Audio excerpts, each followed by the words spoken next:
What's up guys, this is Yash, your shadow consultant, and we have moved a very long journey in our robotics process automation program. After completing our planning phase, we are right into execution phase of robotics process automation program.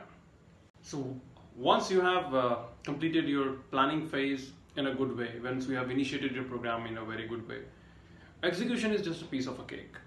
Not much effort is required in an execution phase, but the imperative thing is you have to be on the top of your project plan. This is the most critical phase of the execution program for robotics. If you look at, this is what we discussed in a project plan, that this is how your execution phase would look like. Not much deliverable you would see over here. It's just in terms of the development work which you have given to your development team. But you as a project manager would be top on the complete follow-ups on the development. You would have all the milestone reviews, you would review the project stages, you would understand the key requirement changes during the development from your operations. There is one small checklist which can be very handy to you, what exactly you should check mark during the execution phase. Very important thing is you should have your development team in place. Your team would comprise of, you would have your solution architect, you would have your developer, and you would have your identified SMEs, and all three would eventually report into you in terms of where they are and what they are doing on the development.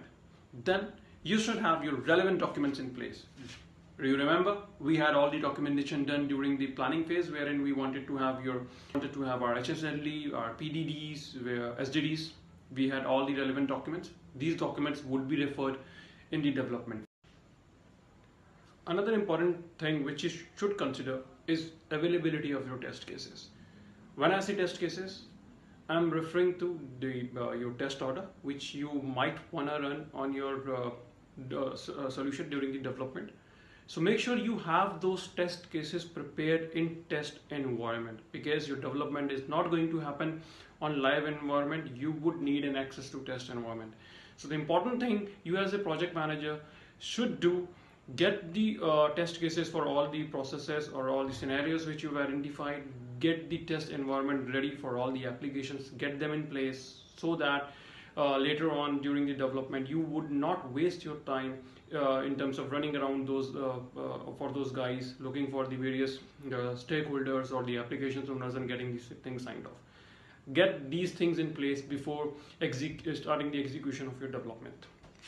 Now there are a few things which you should look at in terms of development. I know you are not a coder, you don't have that kind of knowledge in coding, but as a project manager, and this is RPA wherein you don't need that kind of knowledge in coding, let's understand a very holistic view of looking at the development program. You can speak to your developer and have a look and control how exactly he is progressing at the development.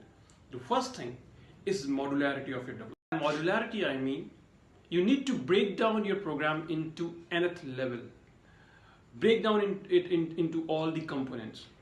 If you break down, or if your developer is able to break down your program in components, there will be two advantages. First, he would have the control on independent workflows. If at all any changes are required in any subsection of that subsection of a process, because since you would already have your independent workflows, it would be very easy for a developer to code it again.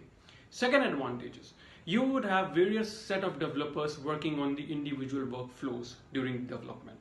So if you break down your program into nth level component, it would be very easy for you to look on the stability of your code on which a developer is working on. Now second is legible scripts. Just look at the script your developer is developing. Is it good enough to read? Are you able to understand? Are you able to comprehend out of it?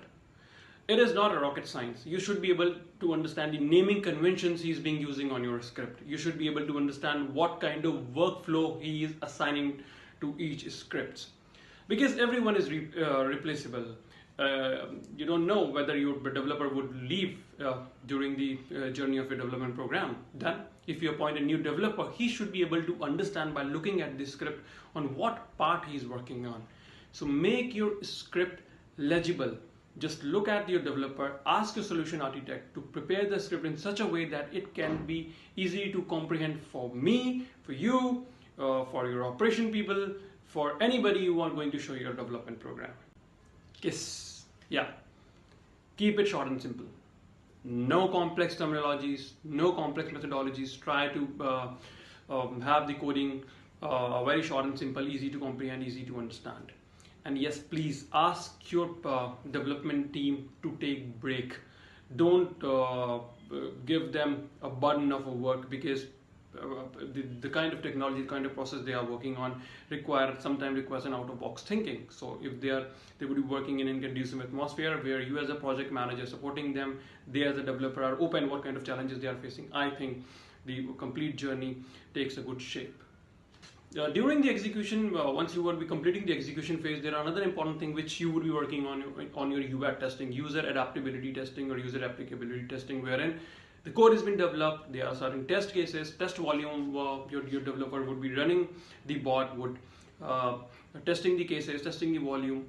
At that point of time, make sure that you do maintain your risk register, identify if certain orders are failing, what are the risks if the order fails, and what could be the mitigation plan. You as a project manager need to maintain a risk log at that point of time. It would be a very important thing for you when you will be completing your RPA journey. There are certain limitations to all your robotics technologies. The first limitation is, please do not rely on your screen recorder.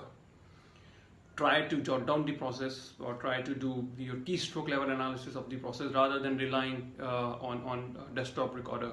Most of the time, the slight deviation cannot be easily captured by your screen recorder. Second, robotics is not very good with OCR. Yeah, if you do a bit research on it, it's not 100% accurate. People would say 70%. Through my mentoring experiences, the accuracy has been around 50% or 40% in terms of OCR. So image recognition is something which is a kind of a showstopper for robotics. So you need to be very peculiar about it if you are using an OCR. Your document has to be standardized so that your OCR should be able to capture the location of your image at the particular position each and every time within the standardized position. So that is very important. Please avoid heavily reliance on your OCR.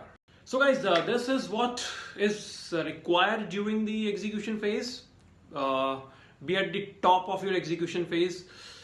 Get a good relation with your RPA developer and solution architect. I think the soft part in terms of managing the people plays a key role compared to your understanding of technology or your understanding of the process. If you have a very conducive environment where you can talk with your developer and your developer can talk with you, the solution architect, you give the liberty to your solution architect so that he can is very open to the changes which you have identified in the process, is going to make a lot of difference during the execution phase of your robotics program.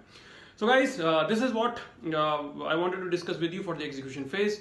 Next time probably we'll discuss about the control phase, how we are going to close the RPA program, what would be the benefit, how should we calculate the benefit, how efficient would be your RPA program. Keep watching my video. If you have any questions, any doubts, you are most welcome. Ask your questions, ask your doubts. I'll be answering all of them. Then we'll meet in next video. Bye for now.